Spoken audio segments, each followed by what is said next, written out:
करते हैं। बोल वृंदावन बिहारी लाल की जय।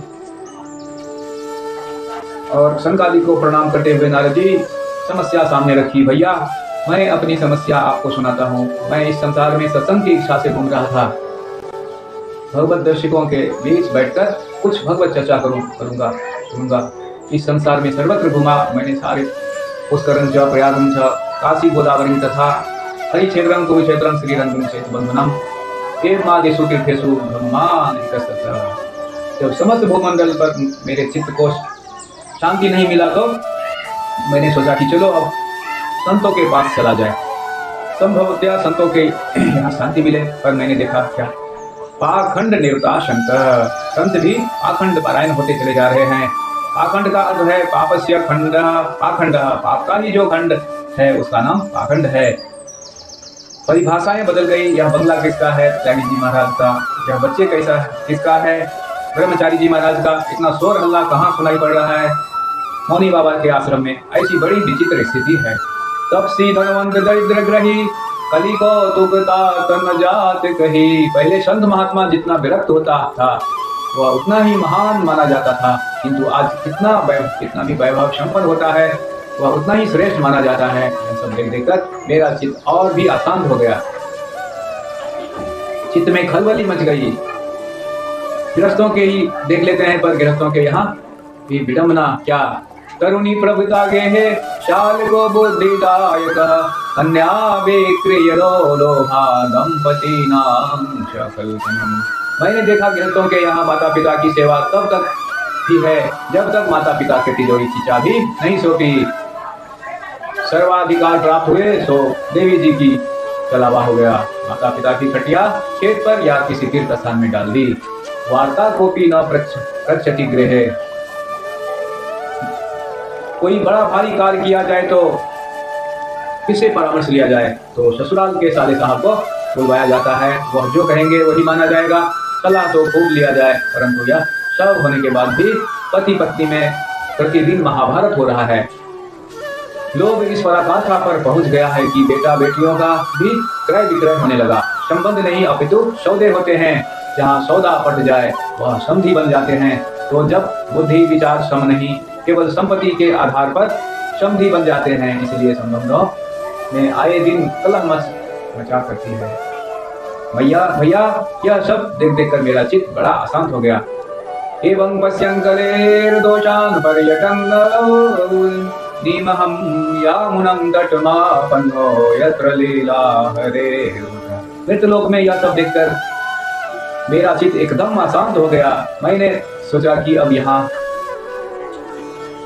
जाए, तब मुझे तुरंत श्री धाम वृंदावन स्मरण हो गया। मेरे प्रभु की उस दिव्य प्रागट्य भूमि में यमुना पुलिन पर मेरे चित्त को अवश्य विश्राम मिलेगा।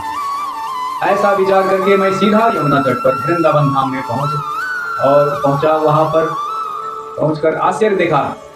तत्राश्चर्यं मया दृष्टं श्रूयतां तन्मुनीश्वरा एका तु तरुणी तत्र निषन्ना खिन्नमानसा। मैंने देखा कि एक युवती खिन्न मानकर बैठी हुई आंखों से अश्रुपात कर रही है। दो बुढ़े उनके सामने अचेतन अवस्था में पड़े हैं। तमाम देवियां उसको घेर कर बैठी है। कोई पानी पिला रहा है, कोई पंखा कर रही है, कोई समझा रही है।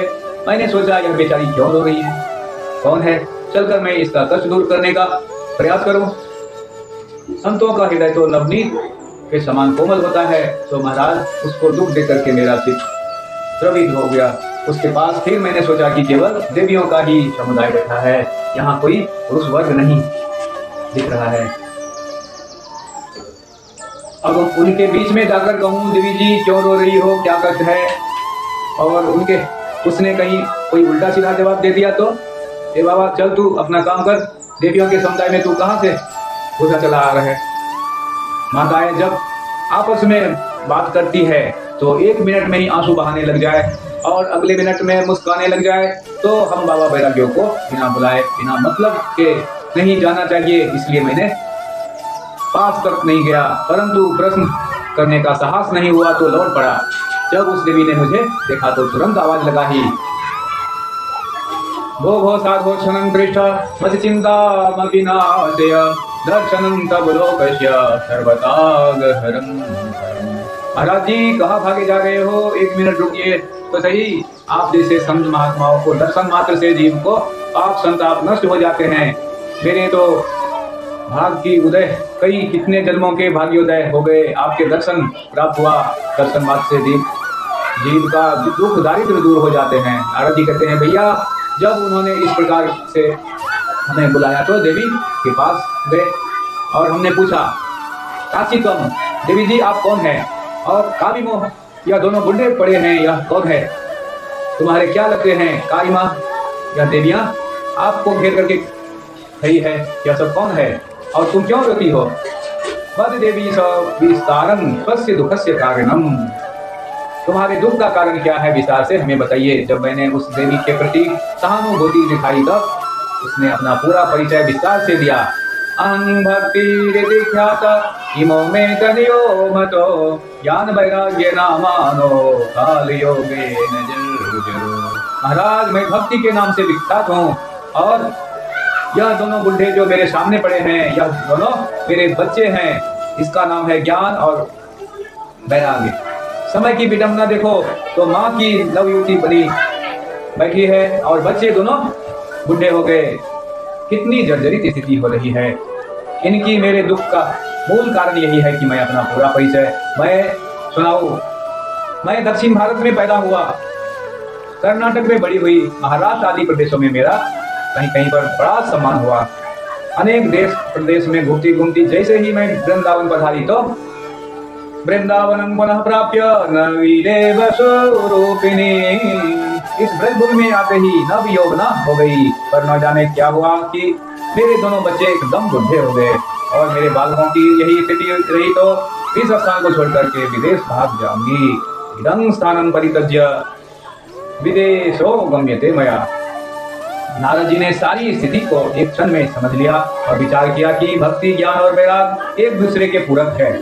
जैसे क्षुधातुर व्यक्ति भोजन करने बैठे तो ग्रास ग्रास पर उस पुष्टि और क्षुधा निवृत्ति के प्राप्त होती है। भूख भी मिट जाता, प्यास भी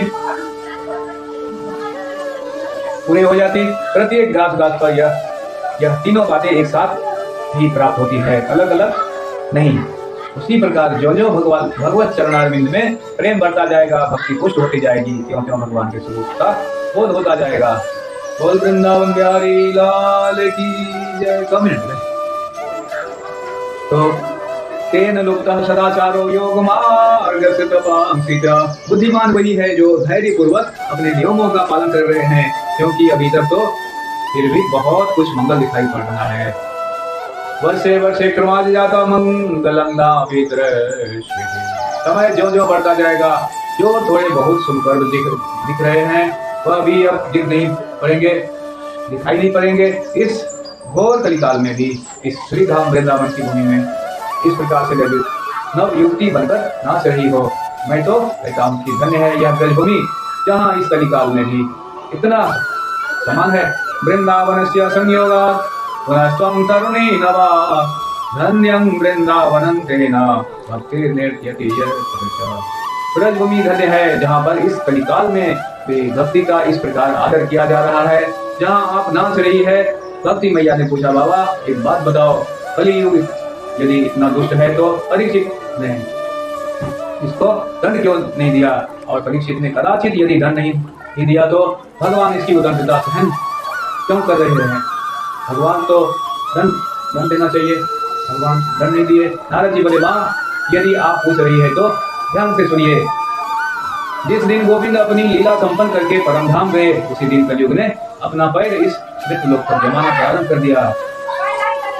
यत् फलं नास्ति तपसा नो योगेन शवाधिना तत् फलं लभते सम्यक् लोके शबते। कलयुग केवल हरि गुण गाहा गावत नर पावनी भवता। कलयुग केवल हरि गुण गाहा गावत नर पावनी भवता। आन युग में जो घोर तपस्या करने से फल प्राप्त होता था, बहुत बड़े बड़े यज्ञ करने से जो फल मिलता था, वही फल कलिकाल में केवल नाम संकीर्तन मात्र से जीव को प्राप्त हो जाएगा। यही इसका विशिष्ट गुण है जो महाराज परीक्षित को पसंद आ गया। अतः महाराज परीक्षित ने इसे अपने राज्य में स्थान दे दिया। बोल वृंदावन बिहारी लाल की जय। जय जय श्री राधे।